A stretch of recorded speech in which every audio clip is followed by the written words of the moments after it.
इस ट्यूटोरियल में हम पॉलिनोमियल्स के बारे में बात करेंगे। पॉलिनोमियल्स क्या होते हैं उसको समझने से पहले हम कुछ बहुत ही बेसिक टर्म्स के बारे में बात करते हैं। सबसे पहले वेरिएबल्स और कांस्टेंट। ओके, इसको समझने के लिए हम एक एग्जांपल लेते हैं। ये मान लो मेरे पास एक स्क्वायर है। अब स्क्वायर क्या होता है? स्क्वायर होता है जिसकी चारों साइड्स आपस में बराबर हो। ठीक है, अगर मान लो ये 5 मीटर्स है तो ये भी 5 मीटर होगी, ये भी 5 मीटर होगी और ये भी 5 मीटर होगी। ठीक है, अब अगर ये स्क्वायर है जिसकी चारों साइड्स बराबर हैं तो इसका पेरीमीटर क्या होगा? पेरीमीटर मतलब इसकी बाउंड्री की लेंथ कितनी होगी? ये हो जाएगी 4 इंटू 5, 5 प्लस 5 प्लस 5 प्लस 5। ठीक है, 4 इंटू 5 हो गई। ओके, अगर मान लो कि इसकी लेंथ 5 नहीं 6 है तो चारों 6 हो जाएंगी, चारों साइड्स की लेंथ 6 हो जाएगी। तो फिर इसका पेरीमीटर कितना हो जाएगा? 4 इंटू 6। और अगर मान लो 6 नहीं 7 है, ठीक है, अगर स्क्वायर की सारी साइड्स 7 मीटर्स हैं तो इसका पेरीमीटर कितना हो जाएगा? 4 इंटू 7।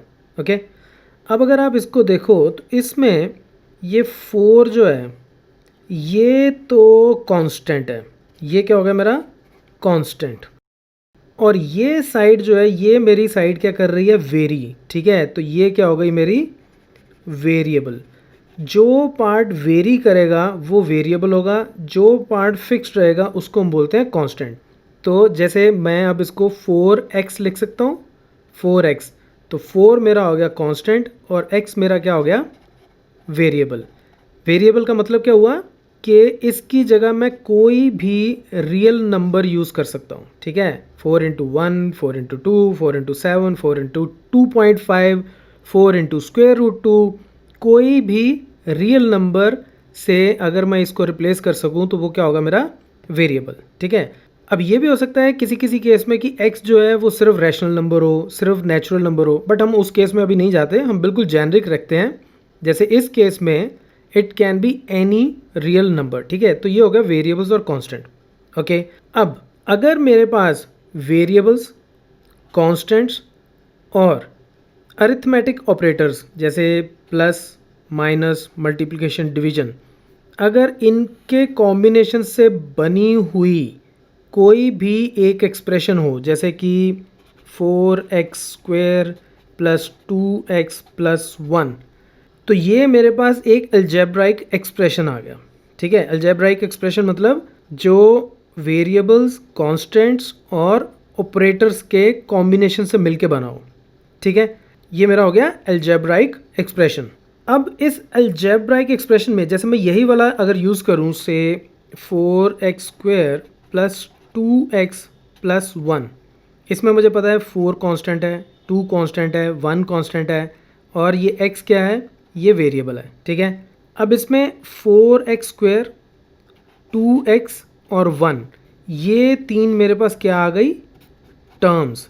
इनको मैं बोलूँगा टर्म्स। ठीक है, ये हो गई मेरी टर्म्स। दूसरी तरफ 4x², 4x² में ये जो वेरिएबल है, वेरिएबल के साथ जो कांस्टेंट होता है, इस कांस्टेंट को हम लोग बोलते हैं कोफिशिएंट, कोफिशिएंट ऑफ x²। तो इसमें x² का कोफिशिएंट क्या हो गया? 4। इस टर्म में x का कोफिशिएंट क्या हो गया? 2। और ये तो कांस्टेंट है। अगर मान लो मेरे पास टर्म ऐसी हो 4x² माइनस 2x प्लस 1, तो यहाँ पे मेरा कोफिशिएंट क्या होगा? -2। ओके, ये साइन हम साथ में कैरी करते हैं, तो ये -2 इसका कोफिशिएंट होगा। ओके, मैं दोबारा से रिपीट करता हूँ। अभी हमने क्या क्या सीखा? एक हमने वेरिएबल्स के बारे में बात की। वेरिएबल मतलब एक ऐसी एंटिटी जिसकी वैल्यू वेरी करती है, उसको हम बोलते हैं वेरिएबल। कांस्टेंट क्या है? जिसकी वैल्यू फिक्स्ड है, जैसे 4 की वैल्यू 4 ही रहेगी, 4 की वैल्यू 6 तो कभी हो नहीं सकती, तो ये हो गया मेरा कांस्टेंट। उसके अलावा कांस्टेंट्स, वेरिएबल्स और ऑपरेटर्स, इनके कॉम्बिनेशन से मेरा कोई भी एक्सप्रेशन जो बनता है उसको हम क्या बोलते हैं? Algebraic expression. ओके, नेक्स्ट, कोई भी एक अलजेब्राइक एक्सप्रेशन के अंदर हर एक एंटिटी को हम लोग क्या बोलते हैं? टर्म। ओके, और किसी भी एक टर्म में अगर मेरे पास वेरिएबल भी हो और कांस्टेंट भी हो तो उस कांस्टेंट को हम उस वेरिएबल का क्या बोलते हैं, कोफिशिएंट। ओके, ये चीज़ें हमारी यहाँ तक क्लियर हो गई। अब हम बात करते हैं पॉलिनोमियल्स क्या होते हैं। देखो पॉलिनोमियल्स जो हैं ये भी मेरे पास अलजेब्राइक एक्सप्रेशंस ही होते हैं जिसमें वेरिएबल्स जो होता है उसकी जो पावर यानी कि उसका जो एक्सपोनेंट है वो हमेशा क्या हो सकता है, एक होल नंबर, उसके अलावा और कुछ नहीं हो सकता। फॉर एग्जांपल मैं अभी आपको एग्जांपल देता हूँ, 4x² प्लस 2x प्लस 1, ठीक है। इसमें वेरिएबल की पावर क्या है, 2, यानी कि इसका एक्सपोनेंट क्या है, 2। यहाँ पे क्या है, 1, और इसको मैं लिख सकता हूँ into x to the power 0, कोई फ़र्क नहीं पड़ेगा, whole number whole number whole number. अब मान लो इसकी जगह मैं ले लेता हूँ 4x² प्लस 1/x, इसको मैं ऐसे भी लिख सकता हूँ 4x² plus x to the power -1। यहाँ पे x का एक्सपोनेंट क्या हो गया, -1, और -1 होल नंबर नहीं है, ठीक है। तो ये टर्म मेरी पॉलिनोमियल नहीं होगी। इस तरह की टर्म्स पॉलिनोमियल्स हैं, इस तरह की टर्म जिसमें x की पावर जैसे -1 हो गई तो भी नहीं होगा, अगर 1/2 हो गई तो भी नहीं होगा, अगर 4/5 हो गई तो भी नहीं होगा। सिर्फ और सिर्फ होल नंबर्स ही अगर वेरिएबल्स की पावर्स हों तो वो पॉलिनोमियल होता है। अब हम फिर से टर्म के बारे में बात करते हैं। हमने जैसे बात की कि 4x² प्लस 2x प्लस 1, इसमें कितनी टर्म्स हैं, 3 टर्म्स हैं, ठीक है।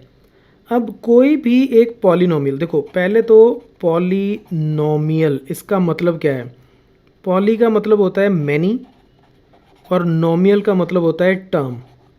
ओके, मैनी टर्म्स, तो मैनी टर्म्स में तो ये एक जेनरिक, इसको हमने नाम दे दिया पॉलिनोमियल। अब अगर मान लो मेरे पास 4x² सिर्फ यही पॉलिनोमियल है तो इसमें सिर्फ एक टर्म है, तो एक टर्म वाले पॉलिनोमियल को हम क्या बोलते हैं, मोनोमियल। Mono means 1। अगर मैं ले लूँ 4x² प्लस 2x, तो अब ये क्या बन गया, binomial. Bye means for 2, binomial बन गया। और अगर मैं 4x² प्लस 2x प्लस 1 ये ले लूँ तो अब इसमें कितनी टर्म्स हो गई, 3 टर्म्स, तो उसको हम बोलते हैं ट्राइनोमियल।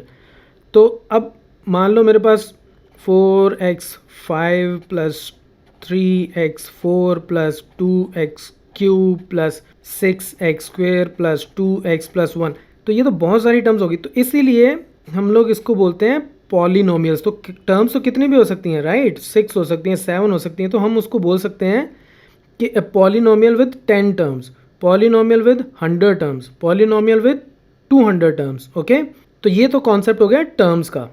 अब हम बात करते हैं डिग्री की। अब डिग्री का फंडा ये है, जैसे मैं पॉलिनोमियल सिंगल वेरिएबल के बारे में बात कर रहा हूँ। सिंगल वेरिएबल जैसे मैंने बोला कि एक मेरे पास पॉलिनोमियल है जिसमें वेरिएबल क्या है, x, और वो क्या है, से 4x² प्लस 2x प्लस 1, ठीक है। अब इसमें डिग्री क्या है, डिग्री का मतलब ये होता है कि इसकी जितनी भी टर्म्स हैं उनमें जो मेरे पास वेरिएबल्स हैं उनमें से ऐसी कौन सी टर्म है जिसके वेरिएबल्स की पावर सबसे ज़्यादा है, यानी कि एक्सपोनेंट सबसे ज़्यादा है। इसमें x का एक्सपोनेंट क्या है, 2, इसमें क्या है, 1, और इसमें क्या है, 0, क्योंकि इसको मैं लिख सकता हूँ into x to the power 0, तो ये 0। तो इन तीनों टर्म्स में मैक्सिमम एक्सपोनेंट की वैल्यू क्या है, 2। तो इसका मतलब ये जो पॉलिनोमियल है इसकी डिग्री क्या हो गई, 2।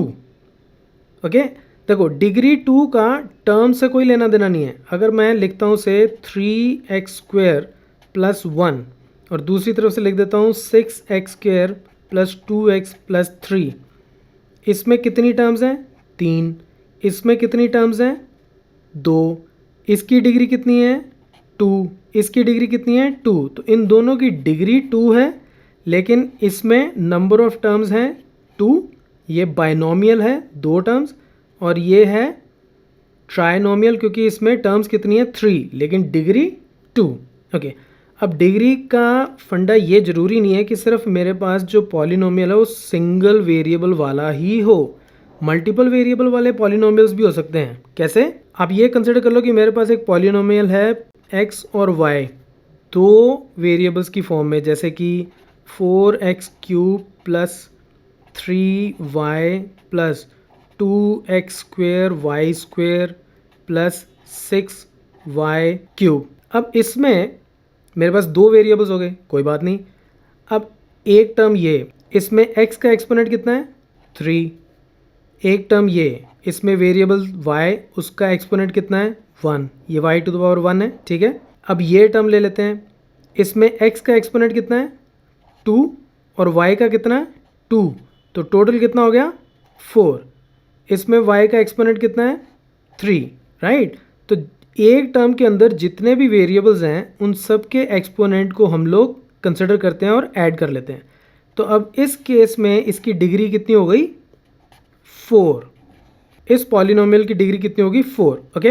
अब अगर मेरे पास एक पॉलिनोमियल है जिसकी डिग्री 1 है, फॉर एग्जांपल 2x प्लस 1, इसमें मैक्सिमम वैल्यू ऑफ एक्सपोनेंट क्या है 1, x⁴1। तो ये मेरा हो गया एक लीनियर पॉलिनोमियल। लीनियर पॉलिनोमियल हम इसको नॉर्मली इसलिए बोलते हैं क्योंकि इसका अगर मैं ग्राफ बनाऊंगा तो ग्राफ एक स्ट्रेट लाइन बनती है हमेशा, ओके।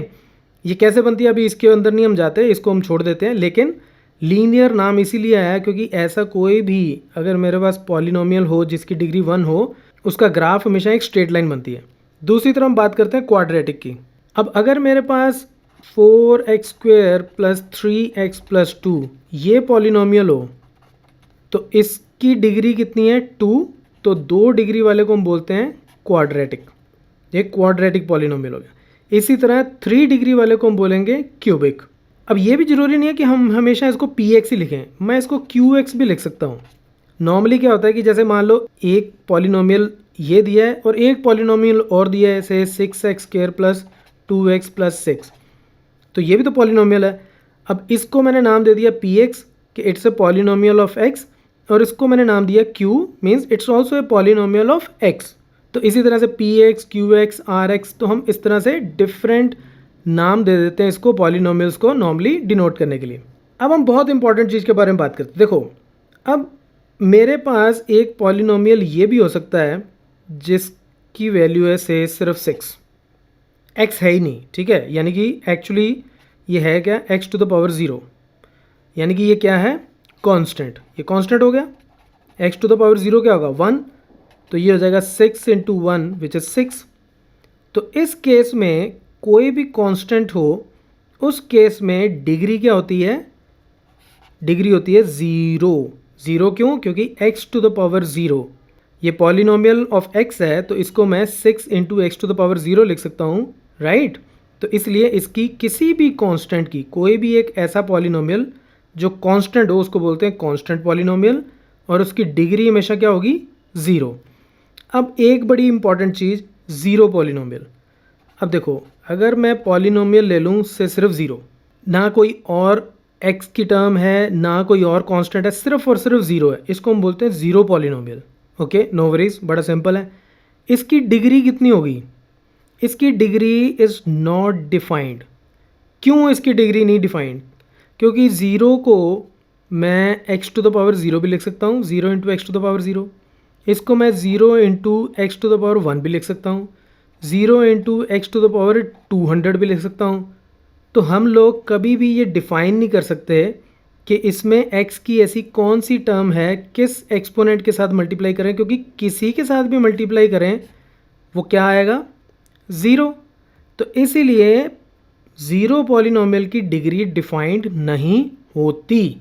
अब हम एक बहुत इंपॉर्टेंट टॉपिक के बारे में बात करेंगे which is called zeros of a polynomial. देखो, मेरे पास मान लो एक पॉलिनोमियल है x + 2 × x - 2, ठीक है। मैंने फैक्टर बना के लिख लिया। बेसिकली ये है कितना x² - 4, ठीक है, इतना ही है ना। इसको जब आप खोल के सॉल्व करोगे तो ये इतना बन जाएगा। अगर मैं इसमें x की वैल्यू 2 डाल दूँ, अगर मैं इसमें x की वैल्यू 2 डाल दूँ तो ये कितना आ जाएगा 2 + 2 × 2 - 2। 2 - 2 0 हो गया, इसके साथ मल्टीप्लाई हुआ तो वैल्यू क्या आ गई 0। अगर मैं इसमें -2 डाल दूँ तो ये कितना आ जाएगा, इसमें -2 डाला तो -2 + 2 × -2 - 2, तो ये फिर से ये 0 हो गया, × -4 तो फिर से 0। तो मतलब कहने का कि x की वो वैल्यूज़ जिनको हम इस पॉलिनोमियल में पुट करें तो उस पॉलिनोमियल की वैल्यू क्या आ जाए, ज़ीरो। तो उन वैल्यूज़ को हम बोलते हैं ज़ीरोज़ ऑफ पॉलिनोमियल। अब हम एक बात और देखते हैं कि हमने अभी तक इसको ऐसे लिखा कि p x is equal to x square minus four, right. अब अगर इसी को मैं x square minus four is equal to zero ऐसे लिख दूँ तो ये एक इक्वेशन बन जाती है। यहाँ पे क्या है कि ये एक्चुअली सिर्फ यह है x square minus four. P x तो एक तरह से जैसे मैंने इसको एक नाम दिया है कि p x x square minus four है, ठीक है, लेकिन ये किसी के इक्वल नहीं गिवन, ये जस्ट एज इज हमें एक्सप्रेशन दिया हुआ है। तो इस एक्सप्रेशन में जब मैं टू और माइनस टू डालता हूँ तो मुझे इस एक्सप्रेशन की वैल्यू क्या मिल जाती है, ज़ीरो। और इस केस में भी अगर मैं टू या माइनस टू डालता हूँ तो मुझे मिलता है zero is equal to zero, right. इसमें अगर मैं टू या माइनस टू डालूँ तो फ़र्क कुछ नहीं है, देखो टू माइनस टू, सिर्फ और सिर्फ जब हम पॉलिनोमियल की बात करते हैं तो इसको मैं बोलता हूँ सिर्फ पॉलिनोमियल, ओके। जब मैं पॉलिनोमियल की बात करता हूँ तो इनको मैं बोलता हूँ ज़ीरोज़ ऑफ पॉलिनोमियल। और यहाँ पे मैंने इसको बना दिया एक इक्वेशन, तो ये हो गई पॉलिनोमियल इक्वेशन। तो पॉलिनोमियल इक्वेशन में इन्हीं को मैं बोलूँगा रूट्स, ओके। तो फ़र्क कुछ खास नहीं है, सिर्फ ये है कि अगर मैं ज़ीरोज़ के बारे में बात कर रहा हूँ तो इसका मतलब मैं पॉलिनोमियल की बात कर रहा हूँ, अगर मैं रूट्स के बारे में बात कर रहा हूँ तो इसका मतलब मैं पॉलिनोमियल इक्वेशन के बारे में बात कर रहा हूँ। अब एक और बहुत इंपॉर्टेंट चीज़, एक सिंगल वेरिएबल वाले पॉलिनोमियल के कितने ज़ीरोज़ हो सकते हैं? इसका एक बड़ा सिंपल सा आंसर है, जितनी उसकी डिग्री है उतने ही उसके ज़ीरोज़ होंगे, except constant and zero polynomials. जैसे कि अगर मान लो मैं यही एग्जांपल लेता हूँ, से पी एक्स, अभी हमने एग्जांपल ली थी x plus two into x minus two. अब इसमें मैं x को 2 डालूं तब ये ज़ीरो, माइनस टू डालूं तब ये ज़ीरो, तो इसका मतलब इसके टोटल कितने ज़ीरोज़ थे, दो। और ये एक्चुअली इक्वेशन है क्या, एक्स स्क्वेयर माइनस फोर, ये पॉलिनोमियल की डिग्री कितनी है, टू। तो टू डिग्री के कितने ज़ीरोज़ होंगे, टू। थ्री डिग्री के कितने ज़ीरोज़ होंगे, थ्री। अब दूसरी तरफ मान लो कि पॉलिनोमियल मेरे पास ये है x plus two into x plus two. देखो ज़ीरोज़ निकालने का फंडा मैंने आपको क्या बताया कि x की वो वैल्यू जिसको मैं यहाँ पे डालूँ तो पॉलिनोमियल की वैल्यू क्या हो जाए, ज़ीरो, ठीक है। अब ज़ीरोज़ निकालने का एक बड़ा कॉमन सा फंडा होता है जब हम इसको ऐसे फैक्टराइज्ड फॉर्म में लिख देते हैं, ठीक है। ये एक तरह से a इंटू बी की फॉर्म का है, राइट। तो इसकी वैल्यू ज़ीरो कब होगी, ज़ीरो तभी होगी या तो ये ज़ीरो या फिर ये ज़ीरो, ठीक है। अच्छा, अगर इसको मान लो मैं कहता हूँ कि x प्लस टू को मैं ज़ीरो कंसिडर करूँ तो यहाँ से x की वैल्यू क्या आएगी, माइनस टू। अगर मैं इसको कंसिडर करूँ तो ये भी सेम ही है, x plus two is equal to zero, तो यहाँ से x की वैल्यू क्या आएगी, माइनस टू। यहाँ पर भी माइनस टू, यहाँ पर भी माइनस टू। अब अगर मैं इसको पॉलिनोमियल इक्वेशन कंसिडर करूँ तो हमारे पास इसके दो इक्वल रूट्स आ गए, minus two and minus two. अब इसके यूनिक रूट्स तो एक ही हैं क्योंकि माइनस टू ही इसका एक रूट है, राइट। लेकिन इसके टोटल रूट्स कितने हैं, अगर मैं सारे रूट्स कंसिडर कर लूँ, हर मल्टीपल रूट कंसिडर कर लूँ तो मेरे पास दो रूट्स हैं, टोटल दो रूट्स आए हैं, minus two and minus two. I hope आपको ये बात समझ में आ गई कि एक पॉलिनोमियल इक्वेशन का एक रूट मल्टीपल टाइम्स भी उसका रूट हो सकता है। अगर हम इक्वल रूट्स को कंसिडर करें, कोई भी एक पॉलिनोमियल इक्वेशन जिसकी डिग्री n है उसके रूट्स भी n ही होंगे। अब लास्ट में मैं इसको फॉर्मली लिख देता हूँ कि कोई भी एक पॉलिनोमियल जो है सिंगल वेरिएबल की टर्म में, x की टर्म में, x एक वेरिएबल ले लिया, वो एक अलजेब्राइक एक्सप्रेशन है जिसको मैं an x to the power n plus an-1 x to the power n-1 plus so on plus a1x⁴ plus a0 की फॉर्म में लिख सकता हूँ, जिसमें an-1 ये जितने भी हैं ये सब क्या है मेरे, ये हैं कॉन्स्टेंट्स। कॉन्स्टेंट्स मतलब इनकी वैल्यू कभी चेंज नहीं होगी। और वेरिएबल क्या है मेरा, x। नेक्स्ट, क्योंकि मैंने इसको, अगर ये n डिग्री का हो, अगर nth डिग्री का हो ये पॉलिनोमियल, तो उस केस में an जो है वो कभी भी ज़ीरो नहीं हो सकता, क्योंकि अगर ये वाला कांस्टेंट ज़ीरो हो गया तो इसकी डिग्री n नहीं हो सकती, क्योंकि ये टर्म ज़ीरो हो जाएगी और ये चली गई तो फिर ये यहाँ पे चला जाएगा, राइट। तो कोई भी पॉलिनोमियल ऑफ डिग्री n को हम इस तरह से लिख सकते हैं, जिसमें an-1 और बाकी सारे कांस्टेंट ज़ीरो हो सकते हैं, उसमें कोई दिक्कत नहीं है, लेकिन an कभी ज़ीरो नहीं होगा, क्योंकि an अगर ज़ीरो हो गया तो इसकी डिग्री n नहीं होगी। दूसरी इंपॉर्टेंट चीज़ क्या है कि ये जो कांस्टेंट्स हैं, कांस्टेंट्स को हम नॉर्मली a b c हम इस तरह से लिख देते हैं, लेकिन कभी भी हम कांस्टेंट को a² करके नहीं लिखते। ये बात आप याद रख लो, ओके। कांस्टेंट को सिर्फ a b c ऐसे ही लिखते हैं, उसको एक्सपोनेंट की टर्म में नहीं लिखते। एक्सपोनेंट की फॉर्म में हमेशा वेरिएबल्स को ही लिखा जाता है। कांस्टेंट को सिर्फ एक नाम दिया जाता है, जैसे a नाम दे दिया, b नाम दे दिया, c नाम दे दिया, एंड दैट्स इट। और पॉलिनोमियल की एक इंपॉर्टेंट प्रॉपर्टी मैंने क्या बताई थी कि x की जो पावर है, यानी कि x का जो एक्सपोनेंट है वो हमेशा क्या होगा, ग्रेटर देन और इक्वल टू 0, यानी कि एक होल नंबर ही हो सकता है, कभी भी वो -1 या 1/2 इस तरह से नहीं होगा, सिर्फ और सिर्फ होल नंबर ही हो सकता है। आई होप अब आपको ये काफ़ी हद तक क्लियर हो चुका होगा कि इन सब टर्म्स का क्या मतलब है और पॉलिनोमियल्स क्या होते हैं। जस्ट इन केस कुछ नहीं समझ में आया, आप कमेंट सेक्शन में मुझसे पूछ सकते हो, I will try to answer. Upcoming tutorials में मैं इन्हीं सब कॉन्सेप्ट्स के बेस पे बहुत सारे क्वेश्चन सॉल्व करने वाला हूँ। आप उनको देखोगे तो आपके कॉन्सेप्ट्स और क्लियर हो जाएंगे। So that's it from this tutorial, keep watching मैथमाफिया।